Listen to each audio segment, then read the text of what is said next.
On the 24th of February, the Russia-Ukraine war completed 1 year.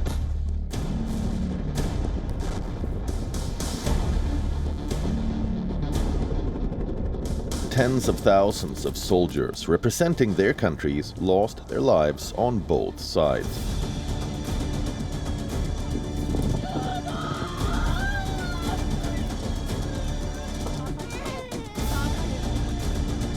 Away from the mainstream, there is yet another cadre that fights in their individual capacities. These fighters are called mercenaries. Known as a soldier of fortune or hired gun, a mercenary is a private individual who joins a military conflict for personal profit. Who are mercenaries? What is their purpose? Who funds this group of fighters? Let's find out.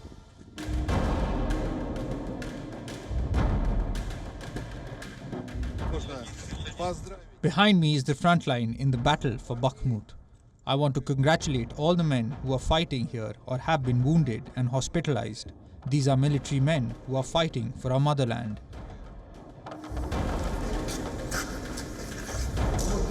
This is Yevgeny Prigozhin, also known as President Putin's chef.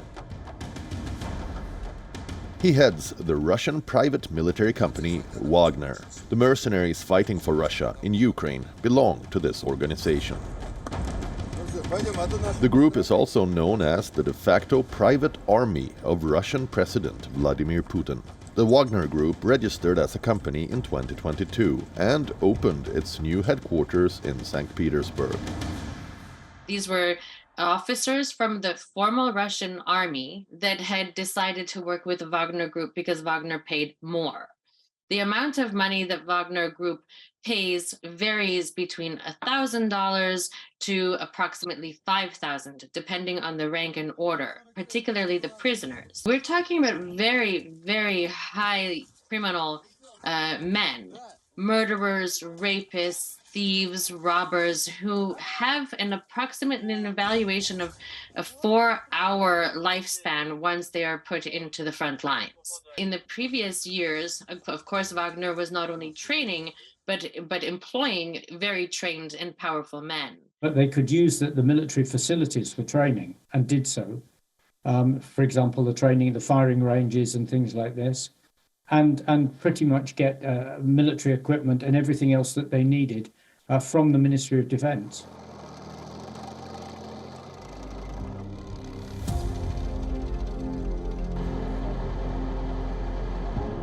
Back in 2014, the Wagner Group conducted its first operation. It helped Russia annex Crimea in 2014.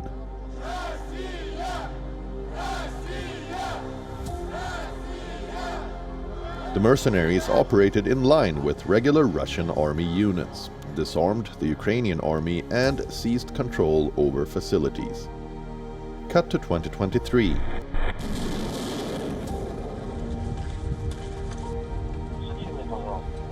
The mercenary troops, along with the regular Russian army, are fighting to capture the eastern Ukrainian city of Bakhmut.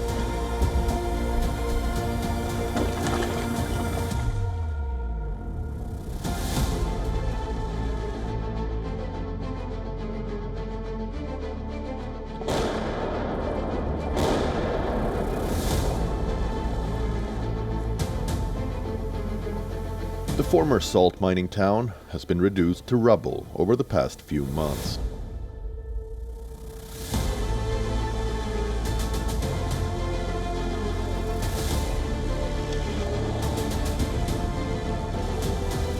In recent weeks, Russian forces have made tactical advances into the city's northern, eastern and southern sectors, forcing Ukrainian counterparts to flee.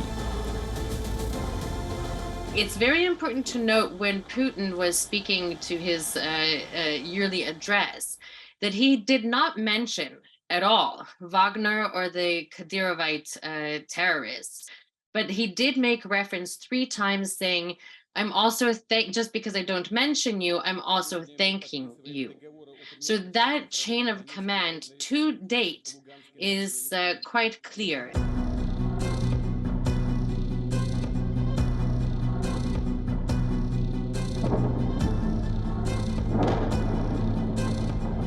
In the city of Bakhmut, the Wagner mercenaries have posed a unique threat.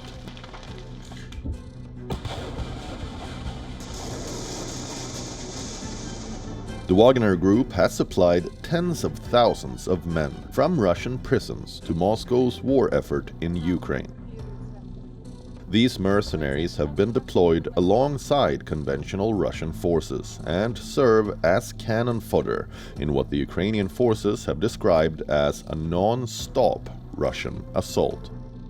Right now, it's very likely that they're going to continue and complete that process to take the whole city from the Ukraine side, because their position, the Ukraine side, is just very tenuous. So once you control that north and that south position there, then it makes it almost impossible to continue to defend the city, because within there you can't get reinforcements in and out, you can't get medical people out, and you can't get ammunition in without a lot of harassment. So unless the Ukraine side is able to conduct counteroffensives and drive Russia, the Wagner groups, off of those two north and south cities, it's just almost a matter of time. However, there are limits to what the Wagner Group is capable of without adequate warfare resources. The Wagner Group fighters come and say, what if they want to set us up? And we're such bad guys, and that's why they don't give us ammunition. Today, Wagner Private Military Company is the glue that is holding everything together. We're pulling in the whole Ukrainian army, grinding them up and destroying them. If Wagner PMC retreats from Bakhmut now, the whole front will collapse. The Wagner Group has expanded its presence around the world. Since 2015, the group has been in Syria, fighting alongside pro-government forces and guarding oil fields. It has also fought in Libya, supporting forces loyal to General Khalifa Haftar. But it is in sub-Saharan Africa that Wagner Group has been most active. Central African Republic has invited it to guard diamond mines, and the government of Mali in West Africa is using the group against Islamic militant groups. The Wagner Group is very active on the African continent and in the Middle East as well. Of course, they play a key role in the Russian operations in Syria. You definitely have in the Central African Republic, you have in Libya, they've actually been fighting quite a bit for, I believe it's Al-Haftar is his name, one of the generals on one of the sides of that conflict. And then also in Mali and probably other parts of Africa as well. And in each case, they're providing military services for a fee.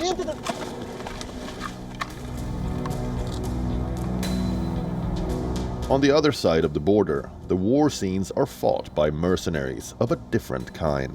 In Ukraine, thousands of foreign volunteers moved to the blood-soaked battlefield. What fueled their motivation?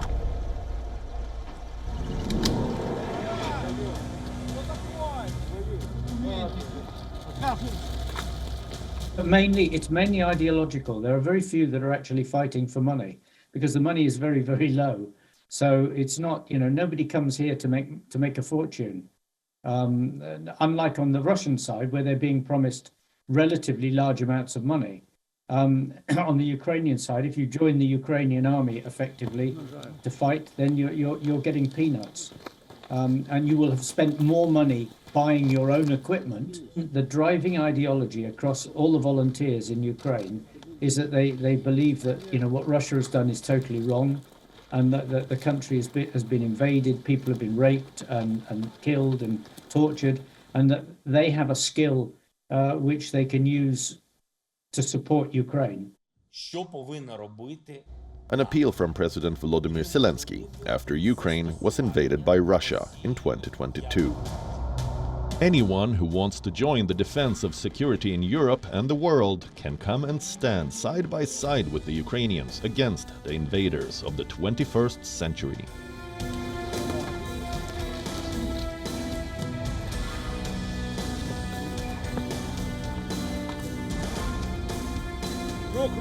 Thousands of people from the Ukrainian diaspora and other origins from across Europe, the US and Canada came to the front to join the army as volunteers in resisting Russia's invading forces.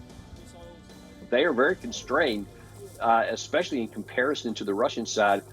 Russia has somewhere around 15 million more men of military age in their population than the Ukraine side does. They really have heavily relied on the need for foreign fighters, not just for the troops themselves, but also for their knowledge and their experience, because Ukraine's military has a lot of experience in positional warfare and fighting from trench lines going all the way back to 2014, and very little in the actual combined arms operations, the more modern kinds of movement warfare like that NATO countries conduct. So there's been reports that potentially up to 20,000 Polish personnel, whether, former military people, certainly there's lots of former American military people that have been included in this number.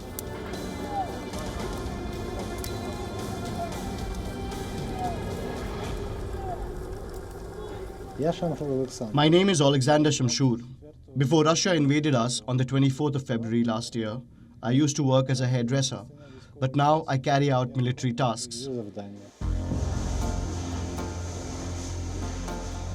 Meet Alexander Shamshur, the 41-year-old who is a hairdresser by day and a drone hunter by night.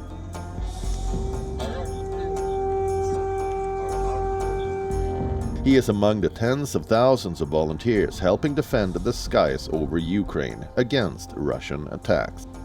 Members of his territorial defense unit, including a lawyer and a businessman, respond to air raid alerts in and around the capital, Kyiv.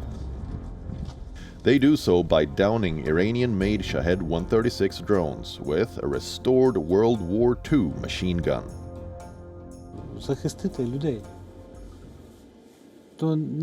I wanted to defend people, and it's not because it's a duty. It's because I want to do it. What else could I do? It did not even occur to me to run away or hide somewhere. Not at all. With the enemy at the doorstep, I had to do something. I had to act in defense. Shamshur was an army reservist before the war started in 2022. When Russia invaded, he learned that his military base had already been destroyed by Russian shelling. Hence, he joined territorial defenses, initially delivering food to civilians and helping evacuate people.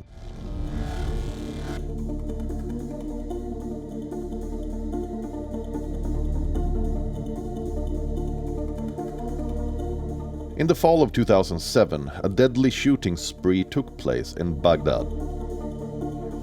An armored convoy indiscriminately opened fire on a crowd of unarmed people in the Nisour Square in the Iraqi capital.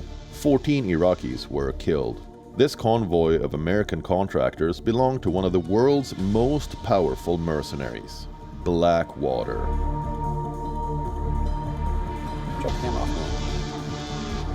Founded by former Navy SEAL officer Eric Prince in 1996, the American private military company provides training support to military and law enforcement organizations.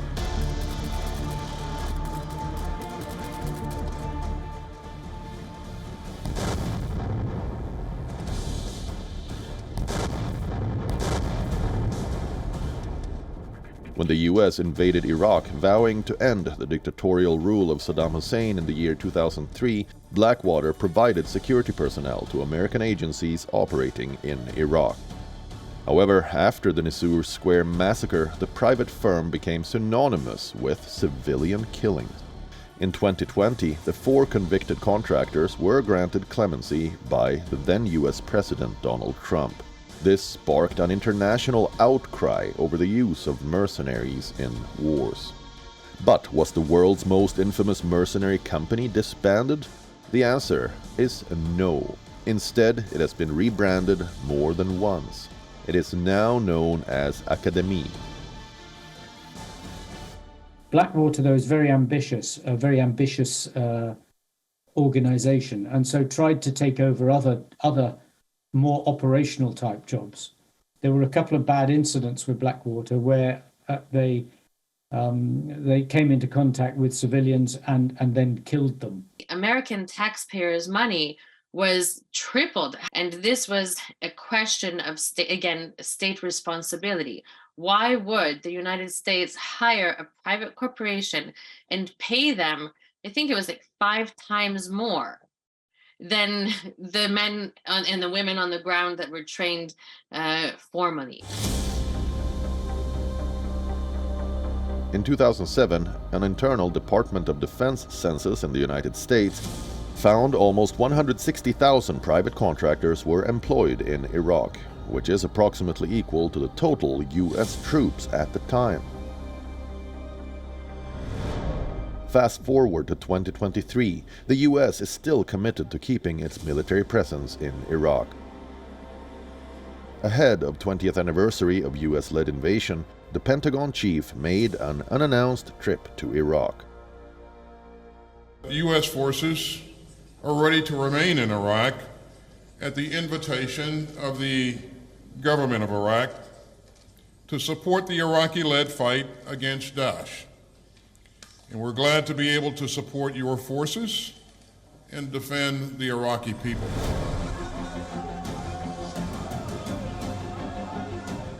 Another set of fighters wreaked havoc in the city of Goma. Recently, large swaths of territory in eastern Congo were captured. Thousands were rendered homeless in the North Kivu province.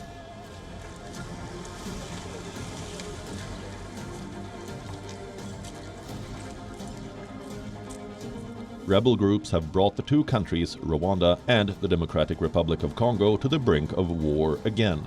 Congo is currently home to dozens of armed groups. The country accuses Rwanda of supporting the March 23 movement rebel group, also known as the M23.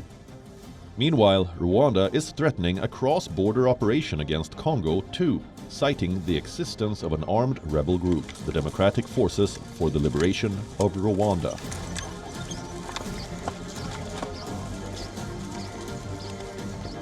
According to the United Nations, the renewed hostilities by the M23, the Congolese army, and various other armed groups have forced more than 520,000 people to flee their homes.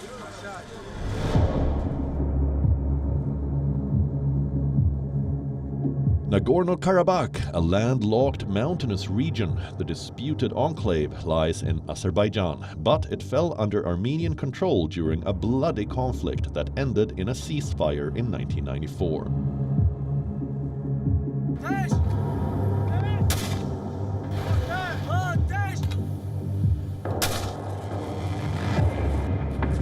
It is one of the world's oldest conflicts. In 2020, fresh violence erupted. Azerbaijan decided to go on the attack. It has been accused of employing Syrian mercenaries during the war, although Azerbaijan and its ally Turkey deny the use of soldiers of fortune. Evidence suggests otherwise.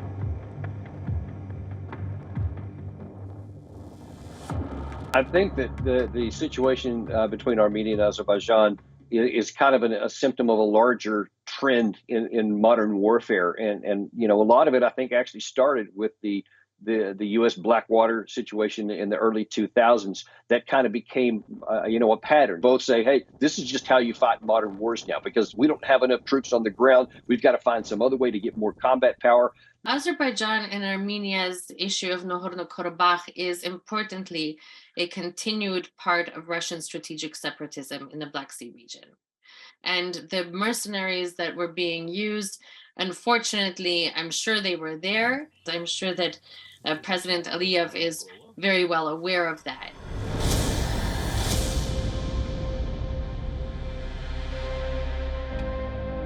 The year 1999. The snow-capped mountains of Kashmir in India were threatened by infiltrators. Pakistani soldiers and jihadist mercenaries took strategic positions along high ridges in the Himalayas on the Indian side of the line of control, which serves as the de facto border between the two nations.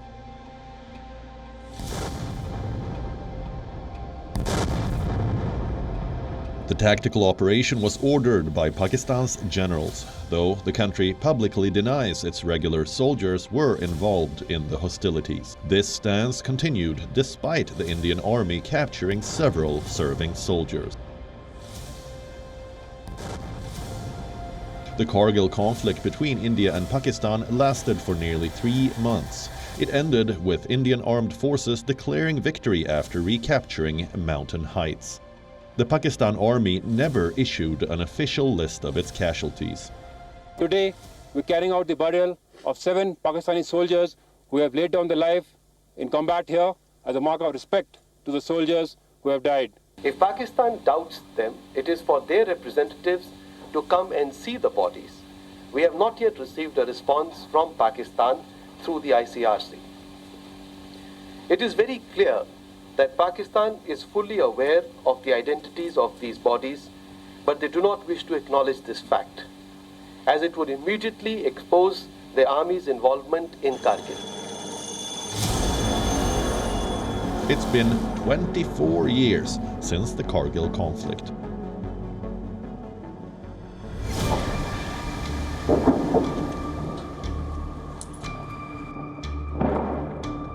Mercenaries or for-profit warriors are increasingly dominating warfare across the globe. Unlike governments, private military companies recruit their fighters from different nationalities. For this breed of soldiers, patriotism is not important. Profitability is everything.